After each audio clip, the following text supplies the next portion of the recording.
대통령이 국민과의 대화를 했어요. 제 눈길이 끌린 것은 이 실시간 시청하는 사람들 질문을 집계를 해서 5개 질문을 만들었는데 그 1번이 서울 집값 오를 대로 올랐는데 정부는 관망만 하나요? 이런 이제 질문이었습니다. 이게 1번이에요. 가장 많은 사람들이 관심이 쏠린 것. 이게 서울 집값 폭등 문제잖아요. 우리 사회에 가장 중요한 이슈다라는 걸 여실히 느꼈어요. 먼저 질문 자체가 벌써 정부가 잘못한다라는 뉘앙스를 담고 있어요. 그래서 그런지 대통령 답변을 하는데 2개를 꼽는데 이걸 꼽지를 않더라고요. 가장 많은 국민들이 듣고 싶어 하는 그 대답을 안 했습니다. 현장에서 이제 워킹맘이라는 분이 질문을 했었죠. 제가 그 표정을 이렇게 자세히 봤습니다. 굉장히 절실하다는 어떤 그 심정이 표정에 나타난다는 걸 저는 느꼈습니다. 그 질문 내용이 이 서민들의 꿈이자 희망, 이게 바로 내 집 마련이다. 그런데 그게 어렵다라는 거잖아요. 아주 간단하게 질문을 하면서 또 대안도 제시를 하는 걸 봤습니다. 다주택자들이 집을 팔도록 해라. 뭐 이렇게 간단하게 대안을 제시를 했어요. 제가 방송에서 거듭거듭 이야기하는 게 바로 그겁니다. 다주택자들 매물 나오도록 정부가 만들어라. 그러면 서울 집값 큰 폭으로 하락할 거다. 그런 대통령이 이 대답을 안 했습니다. 참고하겠다라고 대통령이 답변을 했죠. 정치인들이 자주 쓰는 말이잖아요. 참고하겠다. 의미는 안 하겠다는 의미예요. 전체적으로 이제 많은 사람들이 이 방송을 듣고 특히 서울 집값에 대해서 고통받고 걱정하는 압도적 다수 국민들은 정말 절망을 했을 거라는 생각이 듭니다. 제가 이제 시청하고 느낀 그 소감은 이 현실 서울 집값 폭등이라는 이 문제의 심각성에 대해서 일반 국민과 대통령의 인식이 너무 차이가 난다라는 것을 아주 강하게 느꼈습니다. 대통령이 서울 집값 폭등 심각하다라고 전혀 생각을 안 하고 있구나라는 걸 느꼈습니다. 아마 많은 분들이 이런 절망감을 느꼈을 거고 이 정부 그리고 집권당인 민주당에 대해서 이제 기대 뭐 할 수 없겠다라는 아주 심한 절망감 또는 분노를 느꼈을 것 같습니다. 경향신문의 어느 대학 교수가 글을 실었습니다.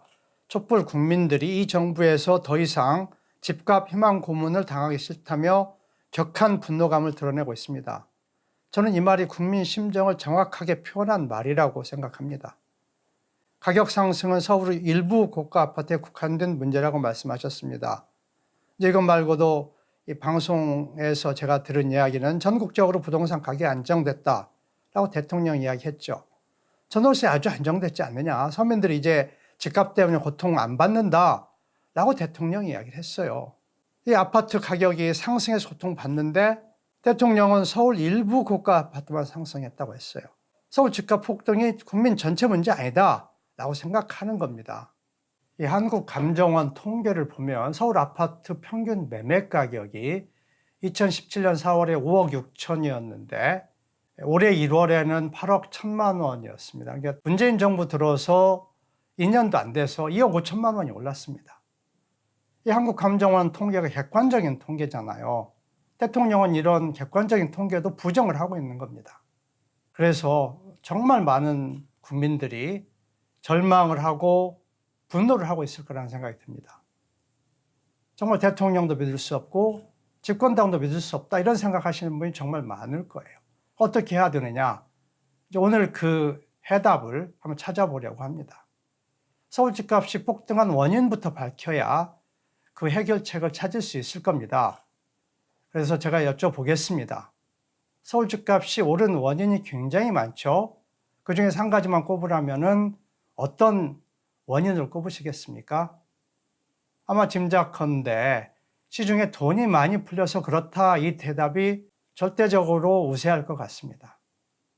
시중에 돈이 풀렸다는 것은 통화량이잖아요. 이 통화량 통계를 한번 보도록 하겠습니다. 이 한국은행의 통화량 통계입니다. 2002년 말부터 2018년 말까지 16년치인데 그래프가 그냥 매끈하게 쭉 올라갑니다. 급증을 하고 있어요. 2002년 말에 872조 원이었는데 2018년 말에는 2,712조 원, 이게 16년간 3.1배가 급증을 했죠. 금액으로는 1,840조 원이 증가를 했어요. 정말 통화가 시중에 엄청나게 풀렸습니다. 통화가 증가하면 돈의 가치가 하락하잖아요. 이걸 뒤집어 말하면 실물 자산 가치가 상승을 하는 거죠. 서울 집값이 폭등한 첫째 원인이 시중에 돈이 많이 풀려서죠. 그러면 왜 돈이 많이 풀렸습니까? 정부 혹은 한국은행이 돈을 많이 풀었다라고 대답하실 분이 많을 것 같습니다. 맞는 대답입니다. 그러면 어떻게 돈을 많이 풀었을까요? 다시 말하면 통화량을 증가시키는 정책 수단이 뭐였습니까? 다 아시죠? 금리 인하죠. 금리를 인하하면 돈을 빌리는 가격이 싸져요. 그래서 가격이 싸지면 수요가 증가합니다. 화폐에 대한 수요가 증가해서 대출이 증가하고 그래서 시중의 통화량이 증가를 하는 겁니다. 제가 방송에서 자주 인용하는 그래프입니다. 이 그래프를 보면 서울 집값이 언제부터 상승을 시작했는지가 아주 분명하게 나타납니다. 2014년 8월에요. 그 시기가 바로 최경환이 부총리 된 지 한 달 후입니다. 2014년 7월 15일 부총리 되자마자 일성으로 한 말이 있죠. 빚내서 집 사라. 이 정책을 가동을 했어요. 뭐 너무 유명해서 이제 모르는 사람이 없죠. 그리고 그것을 실행한 빚내서 집 사라 정책을 뒷받침한 정책 수단이 금리 인하였잖아요. 취임하고 한 달도 안 된 2014년 8월에 기준금리 인하해요. 금융통화위원회가 인하한 거죠. 두 달도 안 돼서 2014년 10월에 또 기준금리 인하하고 2015년 3월, 2015년 6월에 기준금리를 인하를 합니다. 1년도 안 돼서 4번 금리를 인하를 했어요. 자, 이걸 보면 금리 결정이라는 것이 이 한국은행이나 금융통화위원회의 고유 권한이다. 또는 한국은행 독립성 지켜져야 된다. 이런 말하는 사람들이 정말 우습습니다. 금융통화위원회가 독립적으로 결정해서 1년도 안 돼서 기준금리 인하를 한 건지 아니면 최경환의 빚내서 집 사라 정책을 뒷받침하려고 호응해서 한 건지 이건 뭐 국민들이 다 아실 거라고 생각을 합니다. 금리를 급격하게 인하를 하니까 대출이 급증하죠. 2017년 문재인 정부 초기까지 대출이 급증합니다. 대출 급증해서 주택 투자하니까 집값이 급등을 한 거예요.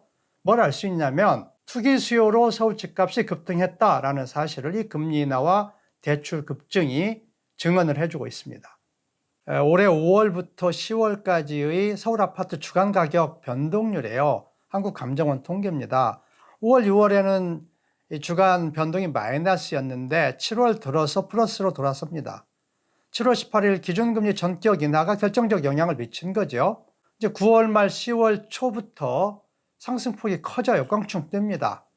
10월 16일 날 기준금리 추가 인하했죠. 그 영향이 컸는데 9월부터 이 한국은행 총재가 금리 추가 인하하겠다라고 공개석상 발언한 것이 매우 큰 영향을 미쳤을 겁니다. 이 그래프가 알려주는 사실이 금리 인하가 투기 심리를 쌩쌩하게 살아나게 해서 집값에 매우 심대한 영향을 끼친다라는 걸 알 수가 있습니다.